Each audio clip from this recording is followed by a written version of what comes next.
जतः समीहते ततो नो भयं कुरु शन्नः कुरु प्रजाभ्यो भयन्नः पाशुभ्यः शान्ते शान्ते सुशान्तिर्भवतु सर्वारिषकुलपत्रवः शान्तिरस्तु हो। अपने सभी देवताओं का ध्यान करेंगे, कुल देवता, इष्ट देवता, ग्राम देवता का। ओम श्रीमन्नमः गणाधिपतये नमः, लक्ष्मी नारायणाभ्यां नमः, उमा महेश्वराभ्यां नमः, वाणी हिरण्यगर्भाभ्यां नमः, सजीवरंध्रादिभ्यां नमः, माता पितृचरणकमलेभ्यो नमः, श्रीमद्गुरुचरणकमलेभ्यो नमः, इष्ट देवताभ्यो नमः, कुल देवताभ्यो नमः, ग्राम देवताभ्यो नमः, स्थान देवताभ्यो नमः, वास्तु देवताभ्यो नमः, सर्वेभ्यो देवेभ्यो नमः, सर्वेभ्यो ब्राह्मणेभ्यो नमः। एतत् कर्म प्रदानाय शान्ताय सपरिवाराय सायुधाय सुशक्तिकाय सवाहनाय भगवते शां सदाशिवाय नमः, जगदम्बिकायै नमः। नमस्करोमि पुण्यं पुण्याः दीर्घमायुरस्तुति भवन्तो भ्रमन्तो अस्तु दीर्घमायु निर्विघ्नमस्तु। वक्रतुण्ड महाकाय सूर्यकोटि समप्रभा निर्विघ्नं कुरु मे देव सर्वकार्येषु सर्वदा। श्रीगणेशाम्बिकाभ्यां नमः।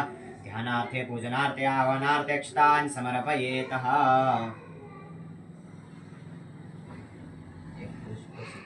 दक्षिणा रख लो, सुपारी